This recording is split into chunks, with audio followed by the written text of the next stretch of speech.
네, 오늘 윤석열 대통령이 검찰총장과 공정거래위원장 후보자를 각각 지명했습니다. 또 국정운영 동력을 확보하기 위해서 대통령실 쇄신을 시작합니다. 직제 개편도 논의되는 것으로 전해지는데요. 자, 나이트 포커스 오늘은 김병민 국민의힘 광진갑 당협위원장과 함께하겠습니다. 어서 오십시오. 네, 안녕하세요. 예, 오늘 원래 박성민 전 청와대 청년비서관과 함께하기로 했는데 개인적으로 급한 사정이 생기셔서 오늘 출연을 못하셨습니다. 오늘 주제가 대통령실에서 발표한 인사 내용하고 국민의힘 내용이 많기 때문에 김병민 위원장님과 내용들 다뤄보도록 하겠습니다.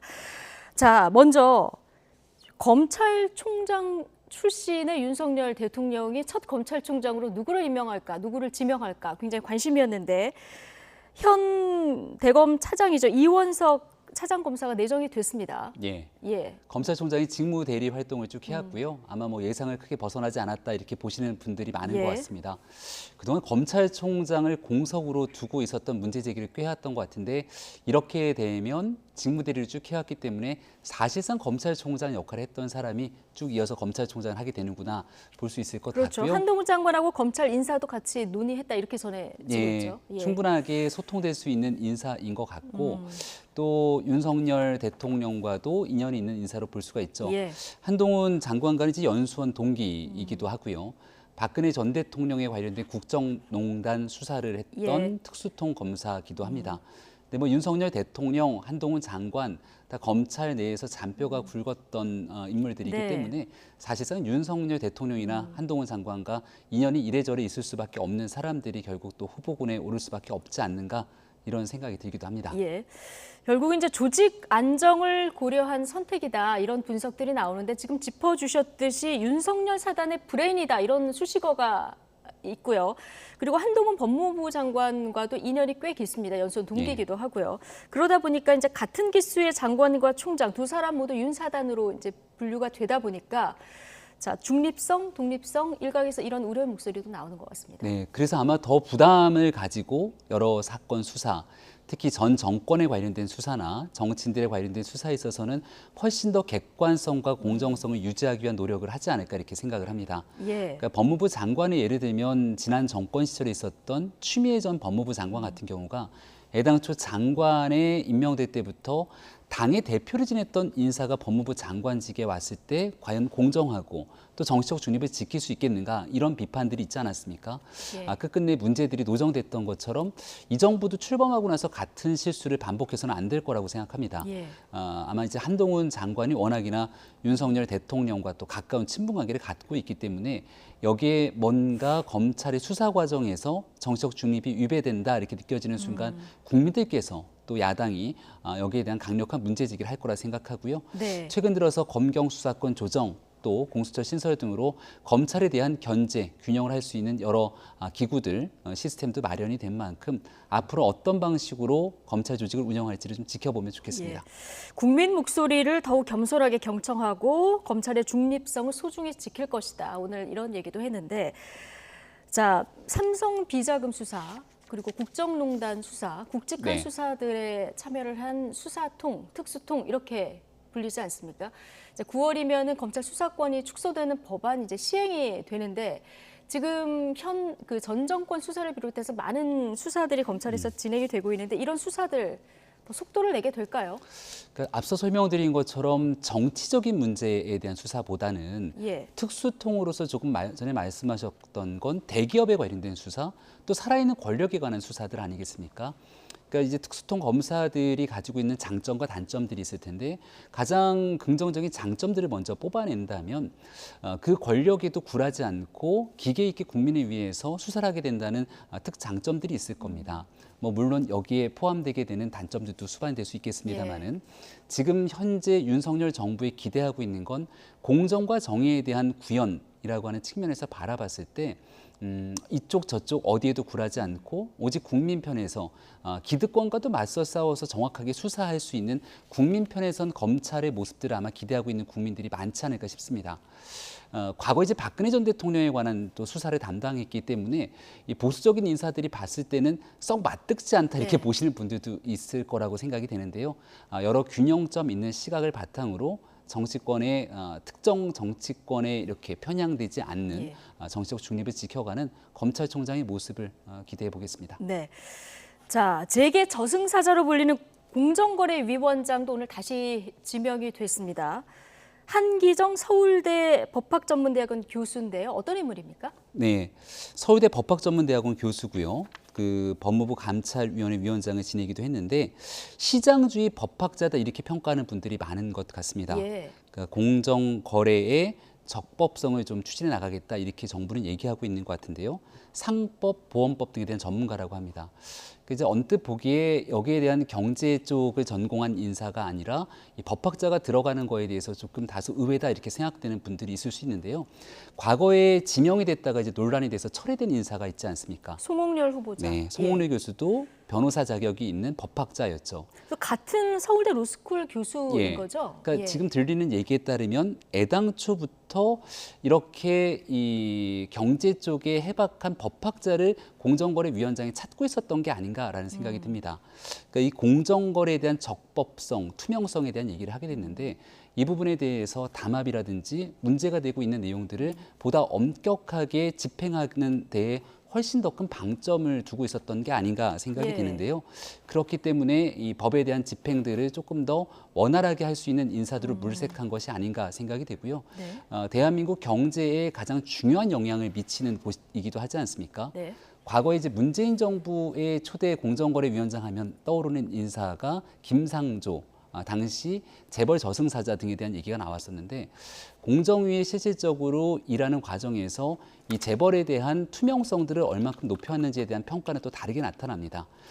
사람에 대한 상징적인 모습보다는 정부가 갖고 있는 정책 기조에 맞추어서 오직 국민들이 이 공정한 경제 시스템을 좀 기대할 수 있도록 관련된 문제들을 엄격하게 단속하고 집행하는 데 집중하는 그런 역할들을 하게 되지 않을까 기대해 봅니다. 네.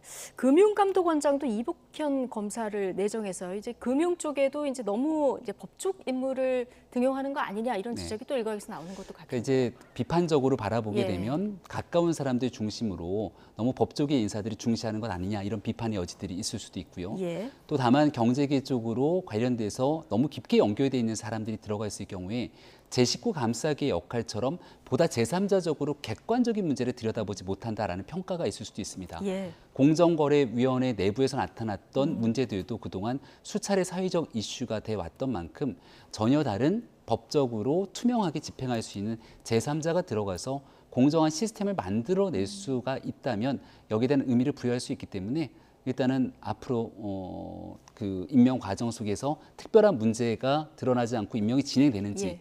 또 실질적으로 그 자리에 들어가고 나서 정말 국민의 기대에 맞는 역할을 하게 될지는 좀 더 지켜보면 어떨까 합니다. 네. 자, 뭐 교육개혁, 연금개혁 어제 대통령이 이 얘기도 했었는데 지금 교육부 장관, 복지부 장관 한 차례씩 낙마한 이후에 지금 아직 지명이 안 되고 있습니다. 언제 지명이 될까요? 지금 물색은 하고 있다 이렇게 전해지고 있는데. 한 차례가 아니라 두 차례 낙마했죠. 그렇죠. 네. 한 차례씩. 한 차례씩 한 번씩. 그러니까 네. 이제 윤석열 대통령과 용산 대통령실에서 얼마나 더 고심이 깊겠습니까? 예. 한 번의 낙마를 거치고 그리고 이제 임명이 되고 난 뒤에도 문제가 돼서 특히 박순애 교육부 장관 같은 경우는 36일 만에 자리에 물러나게 됐는데 예. 단순한 교육부 장관이 아니라 사회부총리 역할까지 겸해야 됩니다. 작금의 어려운 일들을 다 엮어내고 또 여기에 대한 정책 조정 기능들까지 함께 가져가야 되기 때문에 아마 마지막까지 인선에 공을 들이지 않을까 생각을 하고요. 국민들 지켜보시기에 이제 또 청문회를 거쳐야 되는데 청문회에서부터 문제가 불거지게 되는 순간 정부에 대한 신뢰가 떨어질 수도 있습니다. 예. 그러니까 조금 시간이 걸리더라도 정말 국민들 앞에 이렇게 내어놓았을 때 보편적인 동의를 얻어낼 수 있는 인사 중심으로 임명이 돼야 되지 않을까 이렇게 생각합니다. 한 차례 낙마를 했기 때문에 더 신중할 수밖에 없다.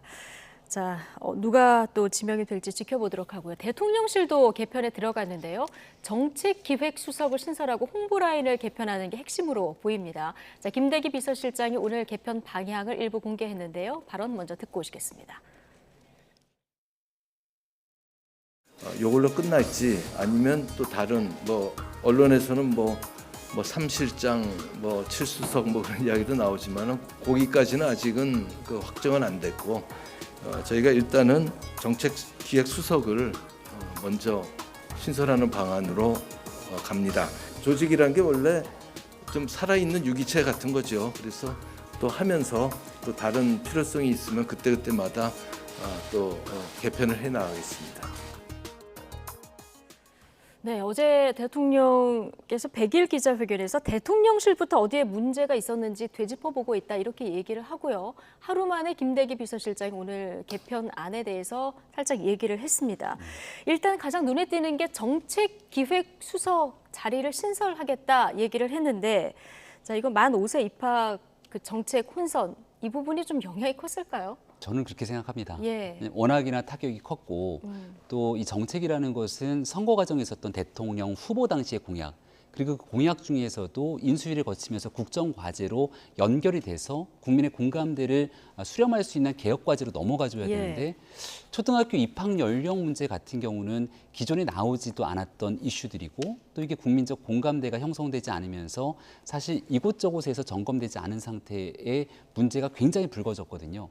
그러니까 마지막으로 게이트키퍼 역할을 하게 되는, 그리고 중간의 정책들을 이곳저곳에 대한 조율 능력들을 확보할 수 있는 정책기획수석의 중요성, 예. 이게 아마 제일 필요하다 이렇게 생각했을 겁니다. 오늘 김대기 비서실장도 그 부분을 설명을 했어요. 네. 기존에 이제 정책 조정 기획관이 있는데 그러면 중첩되는 거 아니냐, 예. 이런 얘기들에 대한 궁금증도 있었을 텐데요.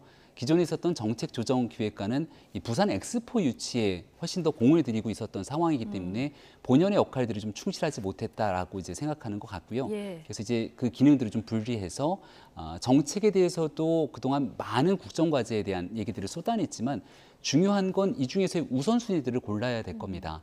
그리고 특정 부처에만 연결돼 있는 것이 아니라 이 초등학교 입학 연령 인하 문제만 하더라도 교육부뿐 아니라 여러 부처에 걸쳐져 있는 문제들이기 때문에 이런 내용들에 대한 조정 능력들을 아마 정책 이 기획 수석을 통해서 새롭게 좀 구현하려는 것 같고, 제대로 된 역할들을 수행할 수 있다면 현재보다는 훨씬 나아진 대통령실을 기대할 수 예. 있지 않을까 싶습니다. 말씀하신 대로 정책조정기획관이 있는데 정책기획수석을 좀 신설하는 거기 때문에 역할이 어떻게 제대로 나눠질지, 효율적으로 나눠질지 이것도 좀 잘 봐야 될 것 같고요. 자, 신설되는 정책기획수석 비서관의 이관섭 한국무역협회 부회장이 유력하다 이렇게 전해지고 있는데요. 네. 어떤 인물입니까? 산자부 차관을 지낸 인사고요. 예. 무역협회 부회장을 지내기도 했고 한국수력원자력 사장을 역임했던 인사기도 합니다. 이제 관료 출신으로서 예. 지금 아마 현재 있게 되는 여러 정책에 대해서 이해도가 꽤 높은 인사다 이렇게 볼 수 있는 것 같은데요.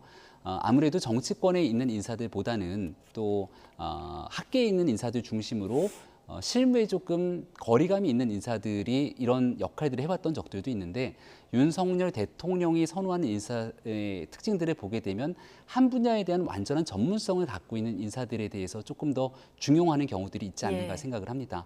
해당 부처에서 역할들을 해왔던 전문성, 그리고 무역협회 부회장을 통해서 가져왔던 민간과의 연계성 등을 바탕으로 봤을 때 아마 정책 기획 수석으로 그 역할을 담당하게 된다면 이곳저곳에 대한 연결에 대해서 장점들이 가지고 있지 않는가 이렇게 생각합니다. 네, 일단은 유력이니까요. 실제 누가 네. 지명이 될지는 지켜봐야 되고요.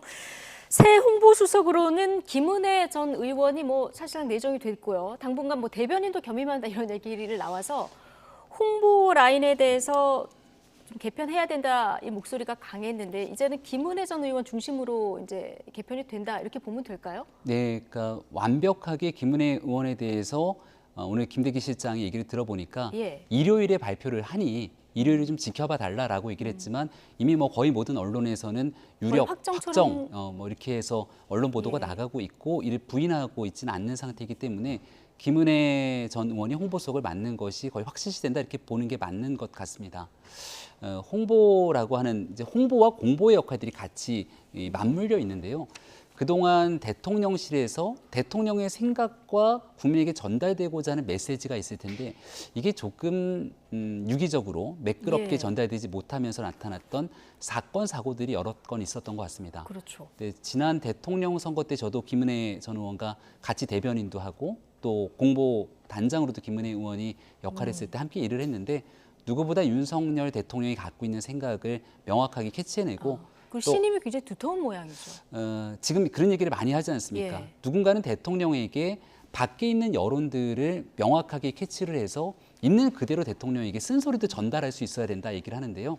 쓴소리를 전달하려면 기본적으로 대통령이 어떤 생각을 하는지를 가장 잘 알고 있어야 대통령의 생각과 함께 국민의 여론들을 전달할 수 있는 그 매개체의 역할이 가능할 거거든요.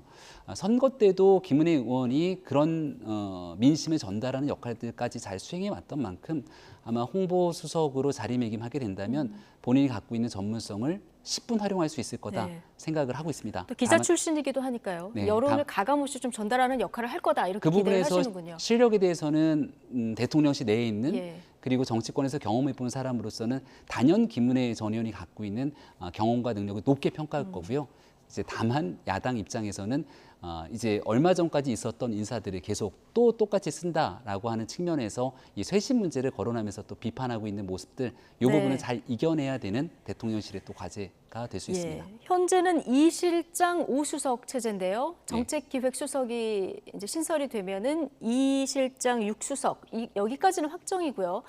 이제 오늘 얘기를 들어보면은 그때 개편하겠다 얘기해서 플러스 알파가 더 있을 것 같습니다. 그러면 대통령실 개편을 전면 이렇게 인적 쇄신으로 개편한다기보다는 그때 핀셋으로 이제 보강해 나가겠다 이런 구상이 더 강할 걸까요? 초창기 이제 야당을 비롯해서 많은 언론은 상징적인 의미에 따라 김대기 실장부터 비롯해서 전면 교체가 필요하다 이렇게 얘기를 했죠. 유승민 전 의원 같은 경우는 과거 이건희 전 회장의 말을 빌어서 이 부인 빼고 모든 걸 다 바꿔라 이런 얘기들까지 했는데 현실적인 상황들을 고려해 보게 된다면 이제 막 100일이 지난 상태 속에서 대통령 실장을 비롯한 모든 사람들의 전면 교체했을 경우에 업무의 연속성 또 이를 진행하고 있는 현실적인 면을 고려했던 것 같습니다. 그래서 야당에서는 바꿀 의지가 없는 것 아니냐 이렇게 얘기하지만 어제 100일 기자회견을 통해서 대통령의 메시지를 들어보면 국민의 뜻을 겸허하게 받들겠다고 했고 네. 뭐가 잘못됐는지를 면밀히 살펴보겠다고 얘기를 했거든요.